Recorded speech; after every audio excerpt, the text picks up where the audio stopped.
Nous vous souhaitons la bienvenue à cette réunion spirituelle mondiale pour les jeunes adultes diffusée depuis le tabernacle de Temple Square à Salt Lake City, dans l'État d'Utah, aux États-Unis. Je m'appelle Kyle S. McKay, je suis l'historien de l'Église et membre du Collège des 70. Nous vous remercions de vous être joints à nous pour cette réunion spirituelle. Les orateurs de ce soir seront frères et sœurs Renland. Les renseignements, leur exemple et leur engagement envers le Seigneur nous inspirent. Nous sommes impatients d'entendre leur message. Notre cantique d'ouverture sera interprété par un chœur de jeunes adultes des instituts de Salt Lake City et d'Ogden en Utah. Le chœur chantera le cantique intitulé « Come Rejoice ». Venez vous réjouir. Le chœur sera dirigé par Alan Sackett et Linda Marget nous accompagnera à l'orgue. Après le cantique, Andy Eisenach du pieu des jeunes adultes seuls de Murray en Utah fera la prière d'ouverture.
Notre cher Père Céleste, nous sommes reconnaissants d'être réunis ensemble en tant que saints au sein du tabernacle. Nous sommes reconnaissants pour cette occasion d'entendre frère et sœur Renland. Nous sommes reconnaissants pour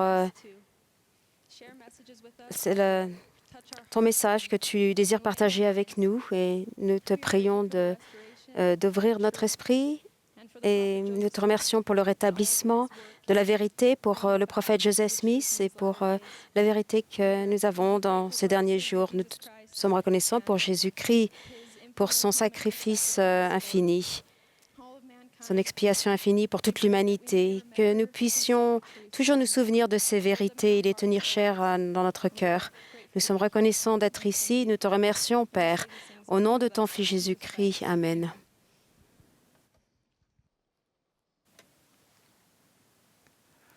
À présent, nous aurons la bénédiction d'entendre frères et sœurs Renland. Après leur message, le chœur chantera le cantique numéro 170, « Peuple du monde, écoutez donc ». Alan Saunders dirigera le chœur. Jonathan Pace, du pieux des jeunes adultes seuls de Holiday, en Utah, fera la prière de clôture. Frères et sœurs Renland.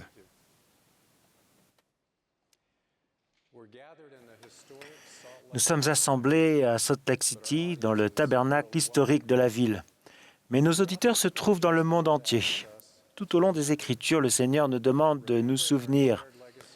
Le souvenir du patrimoine de foi, de dévouement et de persévérance que nous avons en commun nous donne du recul et de la force pour affronter les difficultés de notre époque. C'est avec ce désir de se souvenir combien le Seigneur a été miséricordieux envers les enfants des hommes que la série en 4 tomes intitulée « Les Saints, histoire de l'Église de Jésus-Christ dans les derniers jours » a été conçue. Ce récit historique comporte des histoires de saints des derniers jours fidèles du passé. Il nous donne des exemples réels de gens qui ont vécu l'évangile de Jésus-Christ, qui ont fait des alliances et qui ont avancé sur le chemin des alliances pour en venir à connaître notre Sauveur Jésus-Christ. Nous aurons le plaisir de nous appuyer sur les expériences de vie réelles que l'on peut lire maintenant dans les Saints, hardiment, noblement et en toute indépendance le 3e tome de la série. Ce volume rapporte en détail l'histoire de l'Église entre la consécration du temple de Salt Lake City aux États-Unis en 1893 et celle du Temple de Berne en Suisse en 1955. Cette période est caractérisée par la manifestation de la révélation continue au sein de l'Église, par l'intermédiaire des prophètes du Seigneur et parmi les membres individuellement qui recevaient la révélation personnelle. Le tome 3 de la série Les Saints nous aide à comprendre notre propre histoire et ce que les gens ont vécu. Au cours de cette période, mes 4 grands-parents sont devenus membres de l'Église. Mes parents ont émigré de la Finlande vers Salt Lake City car ils s'étaient fait la promesse de se marier dans un temple. En 1950, il n'y avait pas de temple en Europe.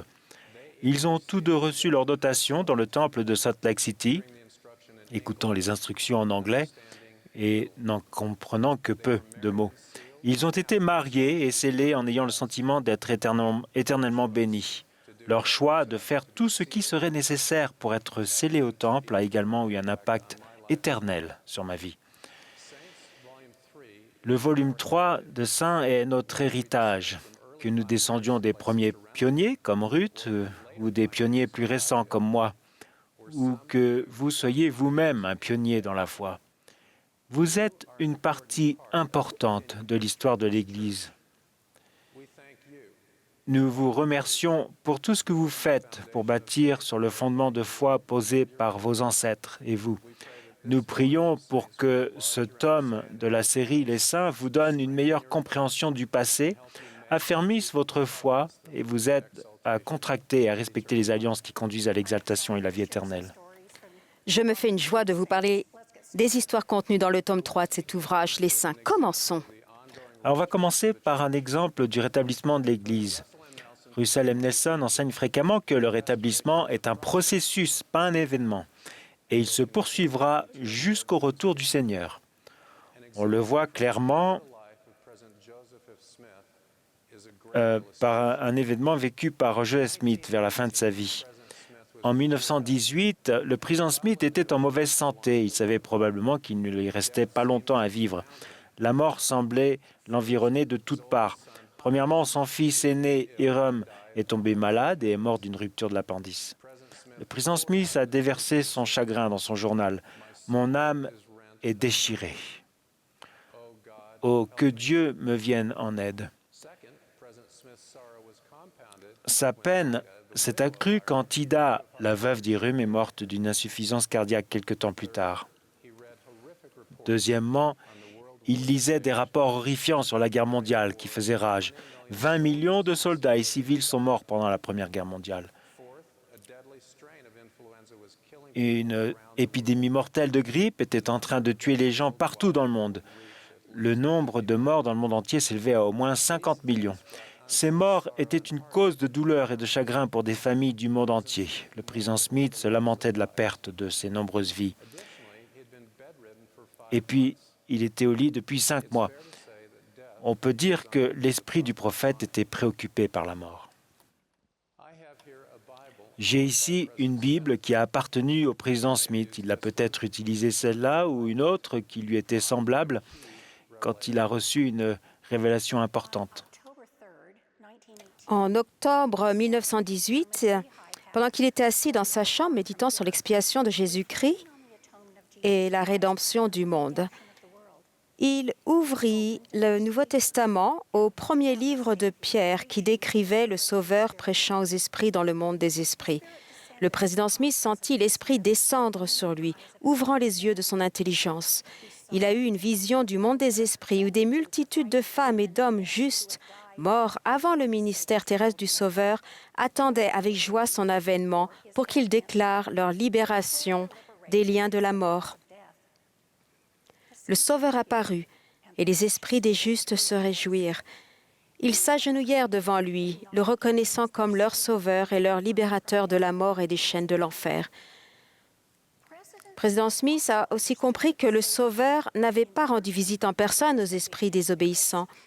Il avait organisé les esprits justes, désigné des messagers et les avait chargés de porter le message de l'Évangile aux esprits dans les ténèbres. Ainsi, toutes les personnes décédées dans la transgression ou sans avoir connu la vérité recevraient des enseignements sur la foi en Dieu, le repentir, le baptême par procuration pour la rémission des péchés, le don du Saint-Esprit et tous les autres principaux fondamentaux de l'Évangile.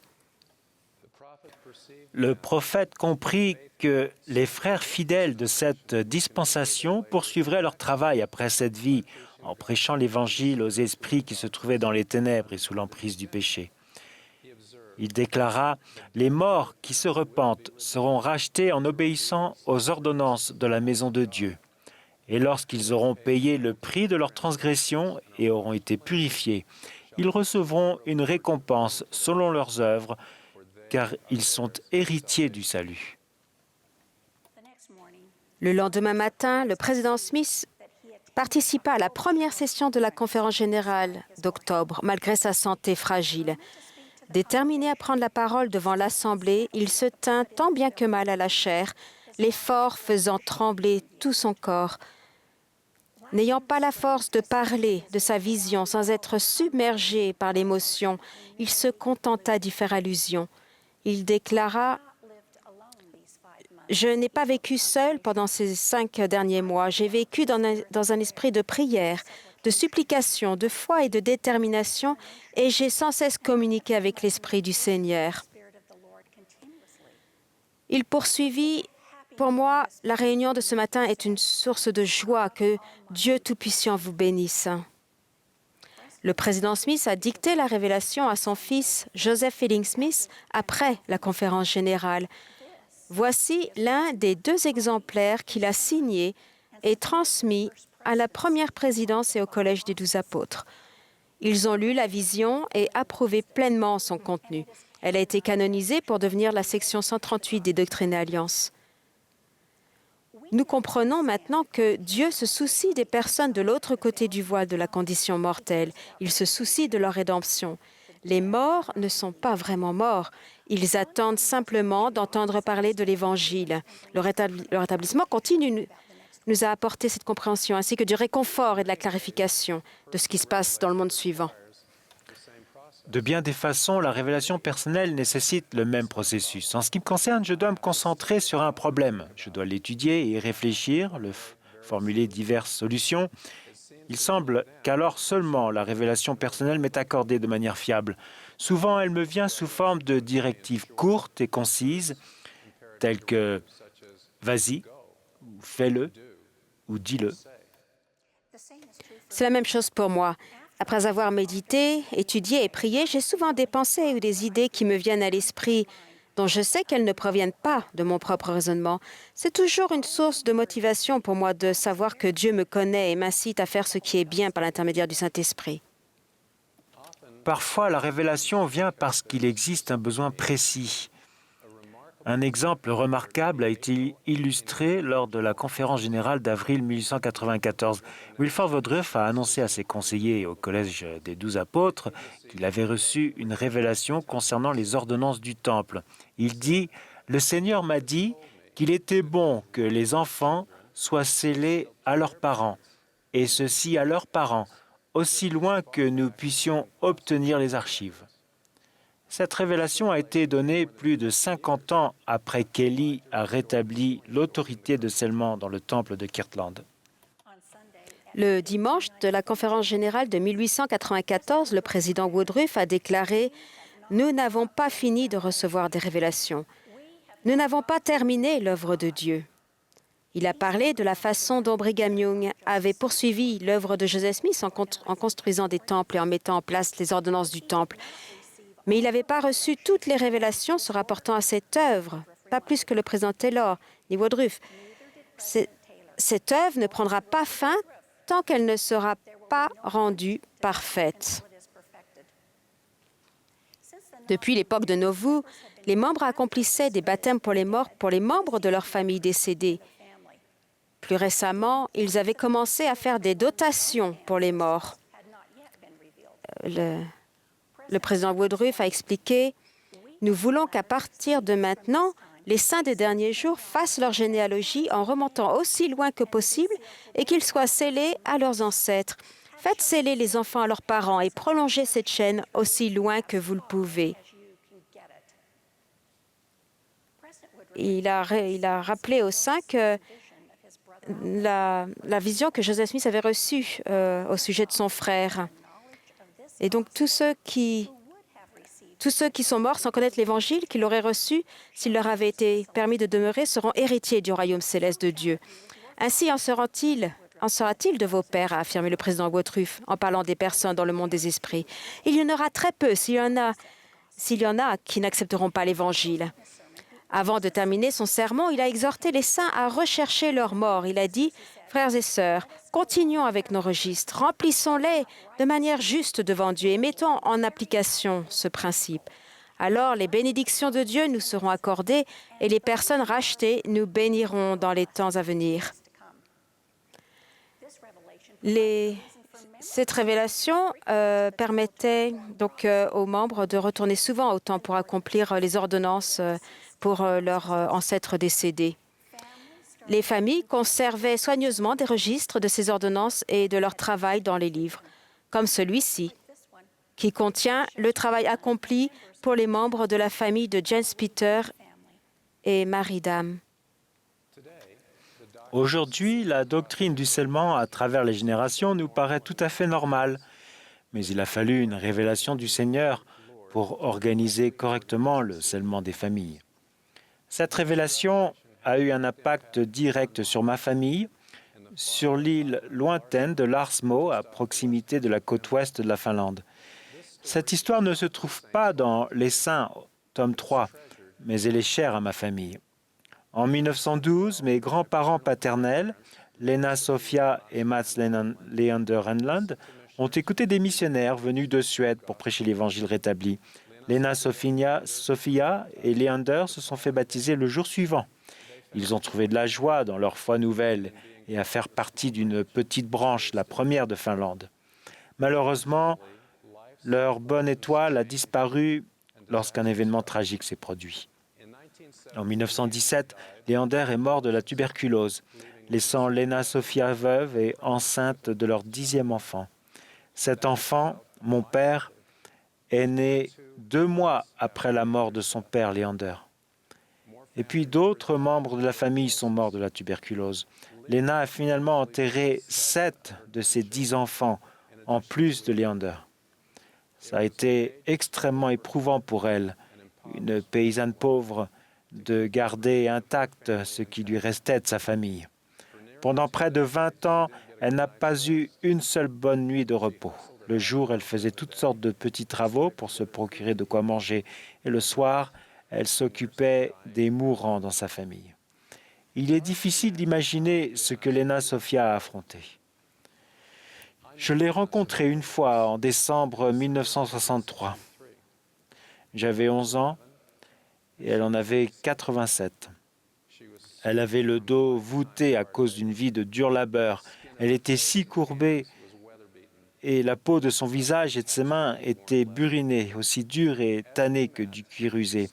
Le jour où nous nous sommes rencontrés, elle s'est levée, puis en tendant le doigt vers une photo de Leander sur le mur, elle m'a dit en suédois « Ça, c'est mon chéri ». Je pensais qu'elle s'était trompée en conjuguant le verbe au présent parce que Leander était décédé depuis 46 ans. J'ai fait remarquer cette erreur apparente à ma mère. Ma mère a simplement répondu « Tu ne comprends pas ». Je ne comprenais pas.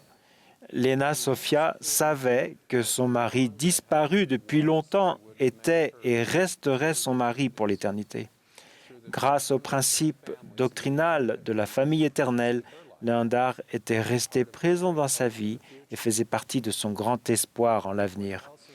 En 2006, avant la consécration du temple d'Helsinki, en Finlande, ma sœur a vérifié les ordonnances qu'il fallait accomplir dans la lignée de notre père. Ce qu'elle a trouvé est une confirmation éclatante de la foi de Lena Sofia en l'autorité de Selman. En 1938, Lena avait envoyé les noms de ses enfants qui étaient âgés de plus de 8 ans au moment de leur décès, afin que les ordonnances du temple puissent être accomplies pour eux. Ces ordonnances sont comptées parmi les toutes premières demandes d'ordonnances envoyées de Finlande à un temple. Malgré toutes les tragédies et les difficultés qu'elle avait traversées, Lena avait avancé en gardant à l'esprit la doctrine du salut. Elle considérait comme une grande bénédiction de Dieu le fait de savoir avant que toutes les épreuves ne surviennent que les familles sont éternelles. Pour preuve de sa conversion fermement ancrée dans l'Évangile de Jésus-Christ, on note son travail dans le domaine de l'histoire familiale, œuvre révélée par l'intermédiaire des prophètes Joseph Smith, Wilford Woodruff et Joseph F. Smith. Lena était comme les personnes dont il est écrit « C'est dans la foi qu'ils sont morts sans avoir obtenu les choses promises, mais ils les ont vues et saluées de loin. » Et parce que le rétablissement est un processus continu, nous devons nous attendre à encore davantage, n'est-ce pas? Il y a moins d'un an, le président Nelson a dit « Les adaptations actuelles des procédures du Temple et celles qui vont suivre sont la preuve continuelle que le Seigneur dirige activement son Église. Il offre à chacun de nous des occasions d'affermir plus efficacement notre fondation spirituelle en centrant notre vie sur lui et sur les ordonnances et alliances du Temple. Le président Nelson a expliqué que ces adaptations sont faites sous la direction du Seigneur et en réponse à nos prières, parce que le Seigneur veut que nous comprenions avec une grande clarté la raison exacte pour laquelle nous contractons des alliances. Il veut que nous comprenions nos privilèges, nos promesses et nos responsabilités. Parfois, la révélation arrive sur le moment. Cela s'est produit en une autre occasion du rétablissement continu, lorsque Lorenzo Snow était président de l'Église. En 1898, l'Église se trouvait dans une situation financière difficile. À l'apogée de sa campagne anti-polygamie, le Congrès des États-Unis avait autorisé la confiscation des biens de l'Église. Inquiets de ce que le gouvernement saisisse leurs dons, de nombreux saints avaient cessé de payer la dîme, réduisant ainsi fortement la source de revenus principale de l'Église. Pour couvrir ces pertes, l'Église a emprunté de l'argent afin de fournir des fonds suffisants pour que l'œuvre du Seigneur continue d'aller de l'avant. L'Église a même contracté des prêts pour couvrir les dépenses liées à l'achèvement du temple de Salt Lake City. La situation financière de l'Église pesait lourdement sur l'esprit du prophète, âgé de 85 ans. Tôt un matin du mois de mai, le président Snow était assis dans son lit lorsque son fils, le roi, entra dans sa chambre. Le prophète le salla et lui annonça « Je vais à Saint-Georges ».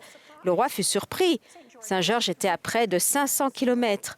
Pour s'y rendre, il fallait prendre le train sur une distance de plus de 320 km jusqu'au sud de Milford et faire ensuite environ 170 km en calèche. Ce serait un voyage difficile pour un vieil homme. Ils ont entrepris ce voyage long et éprouvant.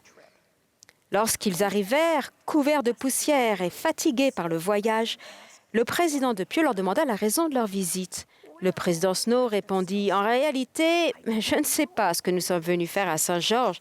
Je sais seulement que l'Esprit nous a dit de venir. » Le lendemain, le 17 mai, le prophète assista à une réunion avec les saints dans le tabernacle de Saint-Georges, un bâtiment en grès rouge situé à plusieurs pâtés de maison au nord-ouest du temple. Lorsque le président Snow se leva pour s'adresser aux saints, il déclara « Nous pouvons difficilement exprimer la raison de notre venue, mais je suppose que le Seigneur aura quelque chose à nous dire. » Pendant le sermon, le président Snow s'interrompit et la salle entière resta silencieuse. Ses yeux s'illuminèrent et son visage brilla. Quand il ouvrit la bouche, sa voix était plus puissante. L'inspiration de Dieu semblait remplir la salle. Il parla alors de la dîme. Il déplora que de nombreux saints hésitaient à payer une dîme complète. C'est une condition essentielle pour établir Sion, déclara-t-il. Le lendemain après-midi, le président Snow enseigna « Le temps est maintenant venu pour chaque saint des saints des derniers jours qui cherche à être prêt pour l'avenir et à s'établir sur un fondement ferme, de faire la volonté du Seigneur et de payer entièrement la dîme. » C'est la parole que le Seigneur vous adresse et ce sera la parole du Seigneur pour chaque assemblée du pays de Sion. Le président Snow indiqua plus tard « Nous sommes dans une situation grave. À cause de cela, l'Église est en servitude. Le soulagement ne viendra que si les saints observent cette loi. » Il incita les membres à obéir pleinement à la loi et promit que le Seigneur récompenserait leurs efforts. Il annonça aussi que le paiement de la dîme serait désormais une condition requise pour entrer dans le temple. Depuis cette époque, beaucoup peuvent témoigner avec foi que le Seigneur déverse bien ses plus grandes bénédictions sur toutes les personnes disposées à obéir à cette loi simple. Alois Sipp a été président de la branche de Vienne en Autriche. Il conservait les dîmes et d'autres documents de la branche dans cette boîte simple et solide. Pendant les bombardements aériens de la Seconde Guerre mondiale, c'est la première chose que le président Shipp et sa famille ont gardée en sécurité avant même leurs biens personnels. Certaines personnes témoignent de la difficulté à accepter la loi, mais aussi des bénédictions remarquables qui en résultent. L'expérience de la famille Yanagida au Japon en est un exemple notable. En 1948, la première présidence a recommencé à envoyer des missionnaires au Japon. Quand Toshiko Yanagida a posé à son père des questions sur la religion, il l'a invité à assister à un service de culte des saints des derniers jours. Lui-même était devenu membre de l'Église en 1915. Sœur Yanagida a rencontré les missionnaires, a été convertie puis s'est fait baptiser en août 1949 en présence de son père. Plus tard, le mari de la sœur Sœur Yanagida a reçu les leçons des missionnaires et s'est fait baptiser par celui qui avait instruit Sœur Yanagida. Frère et sœur Yanagida avaient des difficultés à payer la dîme. Ils ne gagnaient pas beaucoup d'argent et parfois le couple se demandait s'ils auraient assez d'argent pour payer la cantine de l'école de leur fils. Ils espéraient également acheter une maison. Un jour, après une réunion de l'Église, Toshiko interrogea un missionnaire au sujet de la dîme. Il a dit, depuis la fin de la guerre, elle a dit, donc les Japonais sont très pauvres. Pour nous, il est difficile de payer la dîme. Est-ce que nous devons le faire? Le missionnaire répondit que Dieu avait commandé à tout le monde de payer la dîme et il parla des bénédictions liées au respect de ce principe. Sœur Yanagida était sceptique et un peu en colère. Elle se disait, c'est un raisonnement d'Américain. Une sœur missionnaire promit à Toshiko que le fait de payer la dîme aiderait sa famille à devenir propriétaire de sa propre maison. Désireux d'être obéissants, Toshiko et Tokichi choisirent de payer leur dîme et de croire aux bénédictions promises. Ils commencèrent à remarquer les bénédictions. Ils achetèrent un terrain pas trop cher en ville et dessinèrent les plans d'une maison. Ils demandèrent ensuite un prêt immobilier dans le cadre d'un nouveau programme du gouvernement et après avoir obtenu le permis de construire, ils commencèrent à poser les fondations. Tout se passait bien jusqu'à ce qu'un inspecteur remarque que leur parcelle n'était pas accessible aux pompiers. Il déclara « Ce terrain n'est pas adapté à la construction d'une maison. Vous ne pouvez pas poursuivre les travaux. » Ne sachant pas quoi faire, frères et sœurs, Toshiko et Tokichi en parlèrent aux missionnaires, ne sachant que faire. L'un d'eux leur dit « Nous allons prier et jeûner pour vous. Faites la même chose de votre côté. » Pendant les 2 jours suivants, la famille Yanagida et les missionnaires jeûnèrent et prièrent. Un autre inspecteur vint examiner à nouveau leur parcelle. Ils étaient réputés pour être stricts et au début, il laissa entendre au couple qu'il y avait peu d'espoir qu'il valide l'inspection. Pourtant, pendant son étude, il remarqua une solution. En cas d'urgence, les pompiers pourraient accéder à la propriété en retirant simplement une clôture. Finalement, la famille Yanagida pourrait bâtir sa maison. Je pense que vous devez avoir fait quelque chose d'exceptionnellement bien par le passé, a dit l'inspecteur. Dans toute ma vie professionnelle, je n'ai jamais été aussi arrangeant. Frères et sœurs Yanagida étaient ravis. Ils avaient jeûné, prié et payé leurs dîmes. Comme la sœur missionnaire l'avait promis, ils allaient avoir leur maison. Des saints tout autour du globe ont eu des expériences similaires en payant la dîme. Le Seigneur bénit son peuple fidèle et obéissant. Et c'est le paiement fidèle de la dîme qui permet la construction de temples dans le monde entier. Je sais que notre vie est bénie de manière subtile et significative lorsque nous respectons la loi de la dîme. Il arrive que les bénédictions ne soient pas celles que nous attendons et on peut se sentir facilement oublié, mais elles sont réelles. Nous en avons fait l'expérience. Une autre de mes histoires préférées de la série Les Saints est celle où les premières sœurs ont été appelées à servir en tant que missionnaires à plein temps. En Angleterre, vers la fin des années 1890, circulait une rumeur selon laquelle les femmes saintes des derniers jours étaient naïves et incapables de réfléchir par elles-mêmes. C'est alors qu'une sainte des derniers jours de Salt Lake City, Elizabeth McCune, est venue pour un long séjour à Londres accompagnée de sa fille.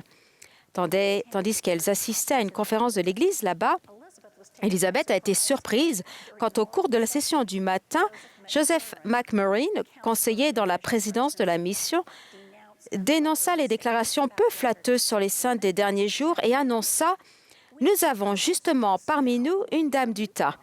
Nous allons demander à Sœur McCune de prendre la parole ce soir et de vous parler de son expérience en Utah. » Il incita ensuite tous les participants à inviter leurs amis pour venir l'écouter. L'heure de la réunion approchant, la salle était comble. Élisabeth fit une prière silencieuse avant de s'avancer à la chaire. Elle parla de sa foi et de sa famille, témoignant hardiment de la véracité de l'Évangile. Elle dit aussi « Notre religion nous enseigne que la femme et le mari se tiennent côte à côte. » À la fin de la réunion, des inconnus serrèrent la main d'Élisabeth. « Si davantage de vos femmes venaient ici, cela ferait beaucoup de bien, » a dit l'un d'entre eux. Après avoir constaté l'effet qu'elle avait eu sur le public, Joseph McMurrin, dirigeant de la mission, écrivit au président de l'Église « Si quelques femmes brillantes et intelligentes étaient appelées en Angleterre, les résultats seraient excellents. » La décision d'appeler des femmes en tant que missionnaires était en partie la conséquence de la prédication d'Elizabeth McCune. Le 22 avril 1898, Inez Knight et Jenny Brimall débarquèrent au port de Liverpool, en Angleterre. Elles furent les premières à être mises à part en tant que femmes missionnaires pour l'Église. Elles prêchaient aux gens dans la rue. Elles accompagnèrent le président McMurrin et d'autres missionnaires dans une ville à l'est de Liverpool. Le soir, une grande foule assista à une réunion dans la rue avec les missionnaires. Le président McMurrin annonça alors qu'une réunion spéciale se tiendrait le lendemain. Il invita tout le monde à venir écouter les prédications de femmes mormones en chair et en os. Voici le journal missionnaire d'Inez Knight. Elle a écrit Le soir, j'ai pris la parole au milieu des craintes et des tremblements et je me suis étonnée moi-même. Elle reconnut l'aide divine qu'elle avait reçue quand elle écrivit plus tard. J'ai parlé ce soir à une grande foule, mais j'ai été bénie par les prières des autres missionnaires. Ces femmes missionnaires en chair et en os s'acquittèrent correctement de leurs tâches, allant de porte en porte et témoignant fréquemment à l'occasion de réunions dans la rue. Elles furent bientôt rejointes par d'autres missionnaires qui travaillèrent partout en Angleterre. Sœur Knight et Sœur Brimall ont marqué le commencement, mais dans cette dispensation, des centaines de milliers de sœurs missionnaires ont servi. L'une des choses qui me frappe concernant les sœurs missionnaires, c'est qu'elles peuvent être efficaces en étant vraiment elles-mêmes. Ce sont de vraies saintes des derniers jours. Comme Sœur Knight et Sœur Brimall, elles discutent avec les gens de qui elles sont et de pourquoi elles croient ce en quoi elles croient. L'influence des sœurs missionnaires sur le Rassemblement d'Israël est extraordinaire. Lors d'une session de questions-réponses, un jeune missionnaire m'a demandé pourquoi les paroisses de sa mission préfèrent les sœurs missionnaires. Ma réponse fut simple, parce que les sœurs mettent leur cœur et leur âme dans le travail. Les membres aiment les missionnaires qui font cela, qui ne se tiennent pas en retrait. La réponse des sœurs missionnaires à l'appel en mission a joué et continue de jouer un grand rôle dans la proclamation de l'Évangile. Le président Nelson a dit « Nous aimons les sœurs missionnaires et nous les accueillons de tout cœur. Ce que vous apportez à cette œuvre est magnifique. » Je suis aussi impressionnée par toutes les bonnes choses accomplies par Sœur McCune, qui n'avait été ni appelée ni mise à part en tant que missionnaire, mais cette chère sœur a fait avancer les choses grâce à sa foi. Cela nous amène à un autre récit incroyable du tome 3 de la série Les Saints. Nous trouvons des exemples de saints qui ont prouvé leur fidélité dans les situations les plus éprouvantes. D'anciens ennemis ont surmonté leur animosité et sont devenus unis en s'appuyant sur Jésus-Christ. À la fin de la Seconde Guerre mondiale, après 5 années d'occupation par le régime allemand nazi, la situation des Pays-Bas était déplorable. Plus de 200 000 Néerlandais étaient morts pendant la guerre et des centaines de milliers de maisons avaient été endommagées ou détruites. De nombreux saints des Pays-Bas éprouvaient de la rancune à l'égard des Allemands et à l'égard les uns des autres, car certains avaient résisté et d'autres avaient collaboré avec l'occupant. Les divisions étaient palpables.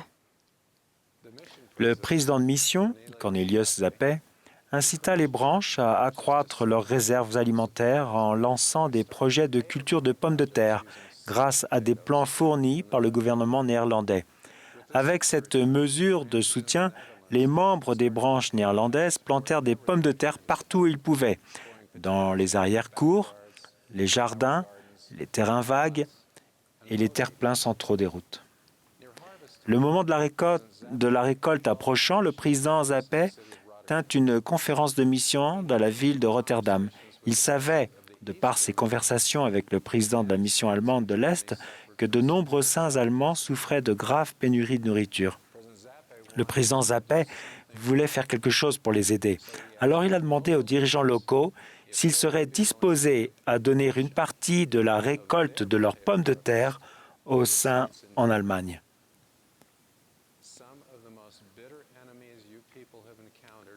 Il a dit « À cause de cette guerre, le peuple allemand fait partie de vos pires ennemis.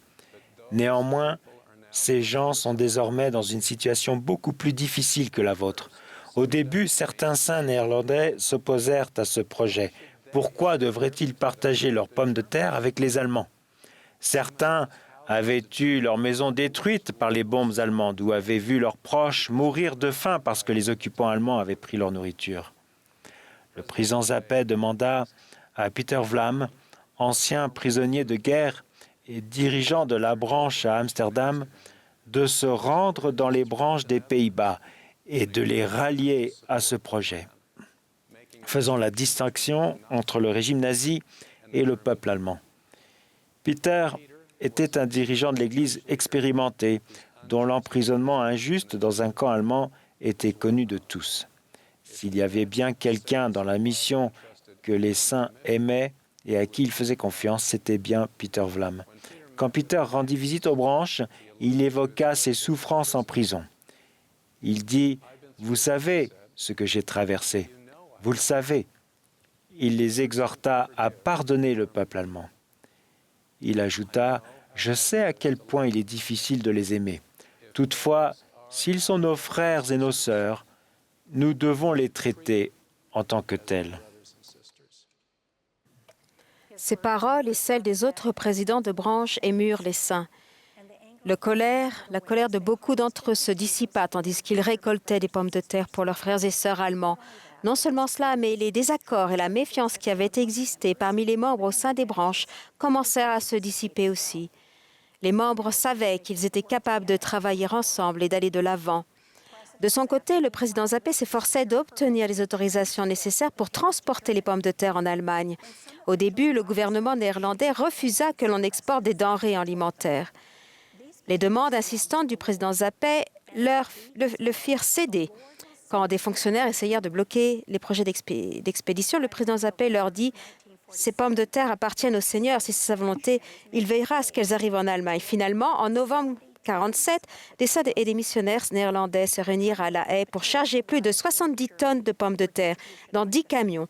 Peu de temps après, les pommes de terre arrivèrent en Allemagne afin d'être distribuées parmi les saints. La première présidence entendit parler du projet des pommes de terre. Surpris, David O'Mackey, alors président de l'Église, dit « C'est l'un des actes les plus grandioses de véritable attitude chrétienne que l'on ne m'ait jamais rapporté. » L'année suivante, les membres néerlandais ont envoyé à nouveau une grande récolte de pommes de terre aux Allemands.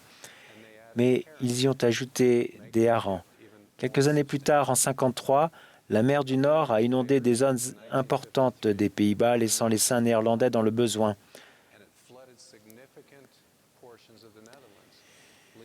Cette fois, ce sont les saints allemands qui ont porté secours aux Pays-Bas pour les aider dans leur période de difficulté. Les actes de charité des saints néerlandais ont réverbéré pendant des années et fournissent un témoignage durable de l'amour et de la charité qui sont possibles même entre des ennemis, lorsque des gens ordinaires aiment Dieu en premier et leurs prochains comme eux-mêmes. Leur disposition à pardonner a apporté la guérison aux membres néerlandais. Je sais que c'est également vrai pour moi. Si je conserve de la rancœur, l'esprit est blessé. Si je suis en colère, je suis moins aimable et moins disposé à me comporter comme le Christ vis-à-vis des autres. Cette vérité est merveilleusement énoncée par un personnage du roman d'Alan Paton de 1953, Too Late de Phalarope, qui se déroule en plein apartheid en Afrique du Sud. Il y a une dure loi qui dit que lorsqu'on nous inflige une blessure profonde, nous ne guérissons jamais avant d'avoir pardonné. Et il y a tellement plus de récits inspirants sur l'histoire de l'Église pendant cette période racontée dans les Saints au tome 3. Des récits de tous les coins du monde. Peut-être aimeriez-vous apprendre quelque chose sur William Daniels, qui a servi fidèlement pendant des années dans la ville du Cap en Afrique du Sud où régnait la ségrégation. Même s'il n'était pas ordonné à un des fils de la prêtrise, il avait un témoignage fervent et servait fidèlement. Ou peut-être sur Raphaël Monroy et Vincent Morales au Mexique, qui ont été martyrisés pour leur foi. Et sur la mère et la femme de Raphaël, Resueta et Guadeloupe, qui ont courageusement dirigé leur famille, malgré des menaces continuelles. Ou Alma Richards, la première sainte des derniers jours à avoir gagné une médaille olympique, notamment parce qu'elle avait choisi de respecter la parole de sagesse. Ou Irini Wanga, qui, soutenue par sa mère fidèle, est retournée en tant que missionnaire dans son pays natal, la Nouvelle-Zélande, pour prêcher et rassembler des noms pour l'œuvre du Temple. Ou Helga Meizus, qui, jeune fille sainte des derniers jours dans l'Allemagne nazie, a conservé la foi malgré le harcèlement exercé par d'anciens amis, des professeurs et des dirigeants scolaires. Ou Evelyn Hodge, qui a été assistante sociale pour le compte de la Société de secours afin d'aider des familles à se remettre sur pied pendant la Grande Dépression. Nous n'avons pas le temps d'en citer davantage, mais je sais que vous voudrez tous lire ce troisième tome de la série Les Saints. Pour moi, le cantique parfait de cette période de l'histoire de l'Église est « Peuple du monde, Écoutez donc, que le cantique sera interprété à la fin de cette réunion. Ce cantique a été écrit par Louis F. Manch, originaire d'Allemagne, qui est devenu membre de l'Église tandis qu'il se rendait à Salt Lake City en 1864. Plus tard, il a fait une mission pour l'Église en Suisse et en Allemagne. Et là, il a publié beaucoup de documents en allemand, notamment « Peuple du monde, écoutez donc ». C'est devenu l'un des cantiques préférés des saints des derniers jours germanophones.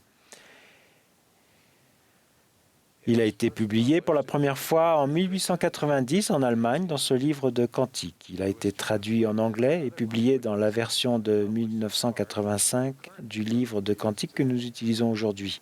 Cette version a délaissé le troisième couplet que le chœur interprétera également. Ce troisième couplet décrit ce que les saints dont nous avons parlé ont fait à cette époque. Ils ont honoré le seul Dieu vrai et vivant.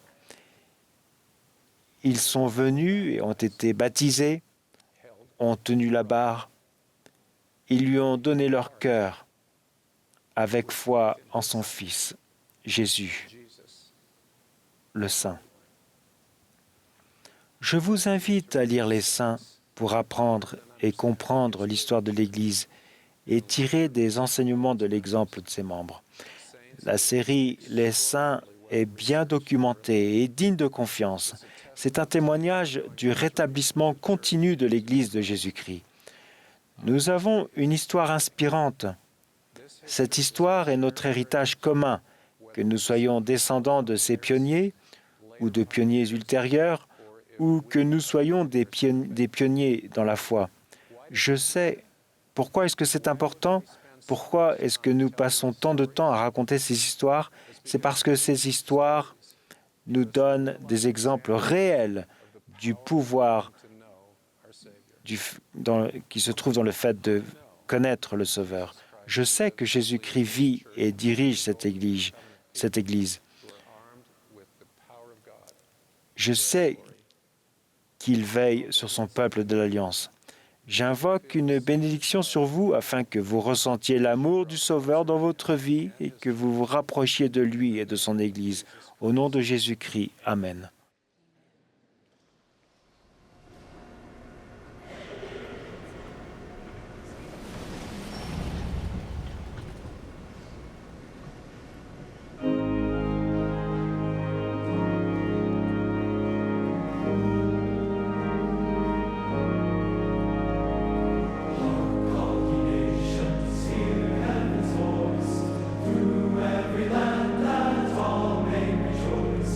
Angels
Notre Père éternel bien-aimant, nous sommes reconnaissants à notre assemblée aujourd'hui dans ce tabernacle et bénis de l'occasion que nous avons eue d'avoir été enseignés d'un apôtre du Seigneur Jésus-Christ.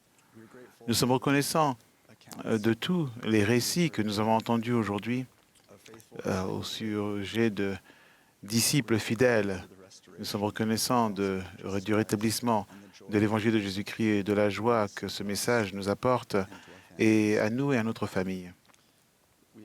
Nous te demandons et te prions pour une bénédiction sur nous aujourd'hui afin que nous puissions avoir ton esprit pour nous guider, tandis que nous essayons d'avancer sur le chemin des alliances de manière courageuse et fidèle. Nous sommes reconnaissants de tous les sacrifices, de tous ceux qui dirigent et servent dans l'Église.